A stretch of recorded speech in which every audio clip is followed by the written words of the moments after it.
이 책은 인생이란 우리가 소망한 것보다 더하기도 하고 덜하기도 하다는 사실을 깨달을 만큼 오래 산 이들을 위한 책이다. 우리는 지상의 즐거움을 알았다. 방금 깎은 잔디밭에 내리쬐는 햇빛, 빗줄기에 흔들리는 나뭇잎, 아이들의 웃음소리, 욕조에서 나오는 사랑하는 사람의 모습. 우리는 결혼 생활의 쉰내를 풍기고 사회적 출세가 와르르 무너지는 것도 보았다. 자식들이 질병에 걸리거나 사고로 죽어가는 것도 보았다. 그러나 우리는 진수성찬과 굶주림의 이중성 너머에 또 다른 무언가가 있는 것도 언뜻 보았다. 그것은 말라 죽은 나무에서 떨어지는 열매처럼 불완전한 삶에서 떨어지는 축복이다. 우리는 어두운 숲을 알지만 밝은 달도 알고 있다.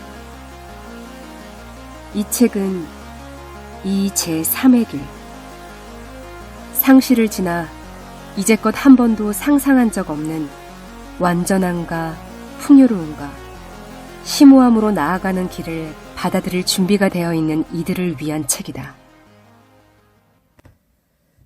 인간은 고집스러운 동물이라서 우리의 삶을 새롭게 바라보려면 강한 충격이 필요하다. 내 경우 그 충격은 고작 35살, ALS, 일명 루게릭병이라는 불치병에 걸려 몇 년 안에 죽게 되리라는 소식이었다. 그로부터 7년이 지난 지금 나는 그 예언보다 오래 살았고 내가 무척이나 유별난 공경에 빠져 있다는 느낌도 사라졌다. 삶이란 어차피 죽음을 앞둔 상태다. 언젠가 우리는 시인 윌리엄 버틀러 H가 말했듯이 개개인의 영혼이 죽어가는 동물과 묶여있다. 이 사실에 직면하게 된다. 자각하고 있든 아니든 늦든 빠르든 우리는 모두 죽어가고 있는 것이다. 나는 앞으로 살아갈 날이 얼마 남지 않았다는 것을 알고 우리들 대다수가 회피하는 질문, 내 삶의 진정한 목적은 무엇인가? 에서부터 내 서랍을 다시 정리해야 할 것인가? 에 이르기까지 새삼 다급하게 물어볼 기회를 가졌다.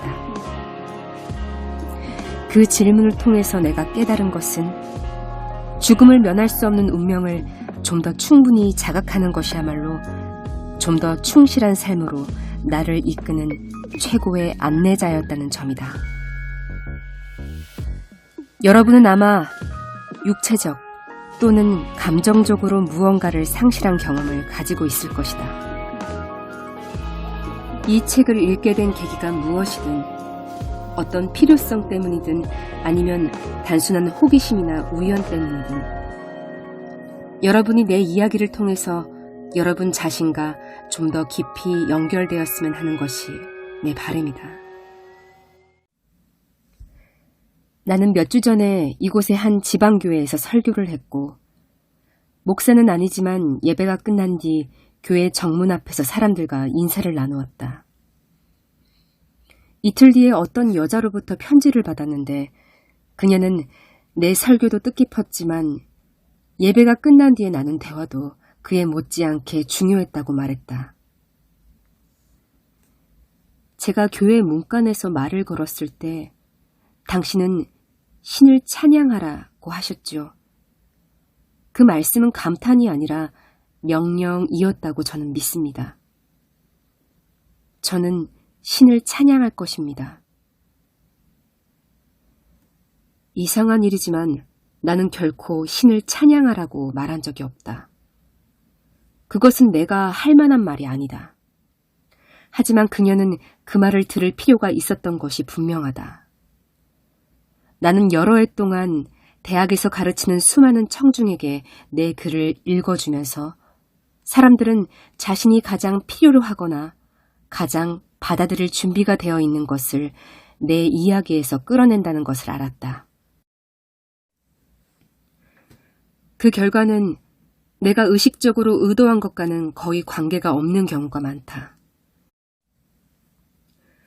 이런 사실은 미래에 대한 어떤 전망을 학생들에게 나눠주고 싶어하는 교사나 독자들의 반응을 지배하려고 애쓰는 작가에게는 실망스러운 교훈이다. 사람들은 저마다 다른 필요와 재능과 감성을 가지고 저마다 다른 상황에서 상실을 이겨내고 풍요롭게 사는 법을 배우려고 애쓴다. 나는 그것을 낙법 배우기라고 부른다. 나는 명령을 하거나 조언을 하거나 영적으로 해야 할 일과 해서는 안 될 일을 제시하거나 마음에 위안을 주는 적절한 타겟책을 수학 공식처럼 깔끔하게 정리해서 제공하는 사람은 아니다. 조언이나 해결책은 어느 정도까지만 도움이 될 뿐이다. 예컨대 우리는 무언가를 잃었을 때 아직 우리에게 남아있는 것을 되새기는 방법으로 상실감을 달랠 때가 많다. 50살의 나이에 갑자기 암으로 아내를 잃은 남자에게 친구들은 말한다. 자네는 아직 건강하고 아이들도 있고 직업도 있잖아. 이런 위로의 말은 물론 도움이 된다. 나 자신도 그런 위로를 자주 필요로 했다. 나는 높은 언덕을 더 이상 등산할 수 없지만 휠체어를 타고 산길로 나가서 전나무 냄새를 들이마실 수 있다.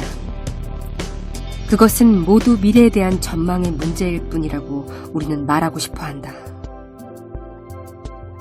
하지만 나는 그런 생각이 제공하는 위안이 초콜릿을 먹을 때 얻는 찰나적 황홀감과 비슷하다는 것을 쓰라린 경험을 통해 배웠다. 그 순간이 지나면 나는 신경과민과 우울증에 빠지곤 한다.